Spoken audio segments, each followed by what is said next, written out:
सो hi everyone, आप लोगों को फिर से एक नए वीडियो में स्वागत है। यदि आप हमारे चैनल पर नए हैं तो चैनल को सब्सक्राइब कर लीजिए और बेल आइकन को प्रेस कर लीजिए ताकि जितना भी मेरा नया वीडियो होगा आप तक आसानी से पहुंच जाएगा। आज हम लोग बात करने वाले हैं क्लास 10th फिजिक्स, ठीक है।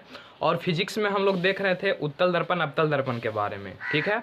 तो यहाँ पे अब हम लोग देखेंगे उत्तल दर्पण तथा अवतल दर्पण में अंतर, यानी उत्तल दर्पण और अवतल दर्पण में क्या क्या अंतर है, ठीक है। तो चलिए वीडियो में शुरू से अंत तक बन रहिएगा और समझने का प्रयास कीजिएगा। यहाँ पे हम बात करें, टॉपिक जो आज मेरा है आप लोग समझ ही गए होंगे कि उत्तल दर्पण तथा अवतल दर्पण में क्या अंतर है, ठीक है। ये आपके पास टॉपिक है, इसी टॉपिक पे आज हम चर्चा करने वाले हैं क्योंकि ये आपको 2 अंक के प्रश्न में पूछता है और यहाँ से कई ऐसे ऑब्जेक्टिव हैं जो एग्जाम में आपको बनते हैं, ठीक है। तो सबसे पहले आप आइए अवतल दर्पण की तरफ, ठीक है। अवतल दर्पण को हम लोग क्या कहते हैं, तो अवतल दर्पण को अभिसारी दर्पण कहते हैं। अवतल दर्पण को कौन दर्पण कहते हैं? अभिसारी दर्पण कहते हैं। तो आप फर्स्ट पॉइंट यहाँ से याद रख सकते हैं पहला अंतर में कि अवतल दर्पण को अभिसारी दर्पण कहते हैं और उत्तल दर्पण को हम लोग कौन सा दर्पण कहते हैं, तो उत्तल दर्पण को अपसारी दर्पण कहते हैं। क्यों? कल के वीडियो में हम समझाए थे कि अभिसारी क्यों कहते हैं, अपसारी क्यों कहते हैं, ये बात आपको पता है। अच्छा, उसके बाद दोनों में तो पॉइंट एक पॉइंट आप समझ लिए कि ए के अभिसारी कहेंगे और दूसरा को क्या कहेंगे, तो अपसारी कहेंगे। यानी अवतल दर्पण को अभिसारी दर्पण कहेंगे और उत्तल दर्पण को अपसारी दर्पण कहेंगे। यहाँ तक बात क्लियर है, पहला पॉइंट। दूसरा पॉइंट पे आइए, यह हमेशा वास्तविक तथा काल्पनिक दोनों तरह का प्रतिबिंब बनाता है। यानी अवतल दर्पण जो है वास्तविक और काल्पनिक दोनों तरह का प्रतिबिंब बनाता है, ठीक है, आपको याद रखना है।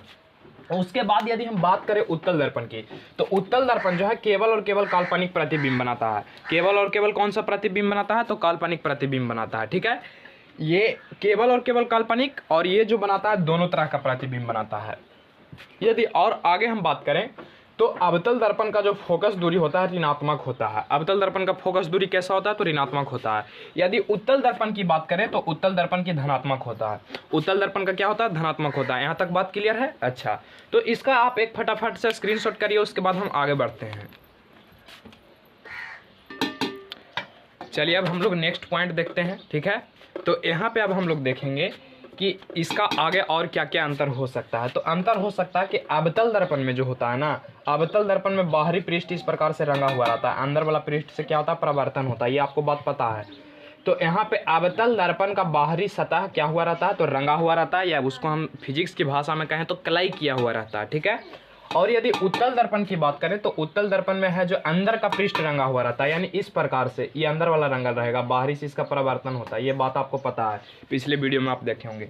उसके बाद देखिए, इसको में याद रखना है कि अवतल दर्पण में बाहरी का रंगा हुआ रहेगा और उत्तल दर्पण में अंदर का रंगा हुआ रहेगा, ठीक है, क्लियर है। अच्छा, उसके बाद देखिए कि ये जो है तीनों प्रकार का प्रतिबिंब बनाता है। अवतल दर्पण जो है तीन तरह का प्रतिबिंब बनाता है। कौन कौन प्रतिबिंब? तो पहला जो है वास्तव बड़ा, छोटा और बराबर, यानी कि वस्तु के बराबर भी बनाता है, वस्तु से बड़ा भी बनाता है और वस्तु से छोटा भी बनाता है, यानी तीनों प्रकार के प्रतिबिंब बनाता है। जबकि उत्तल दर्पण जो है केवल और केवल कैसा प्रतिबिंब बनाता है, तो छोटा प्रतिबिंब बनाता है।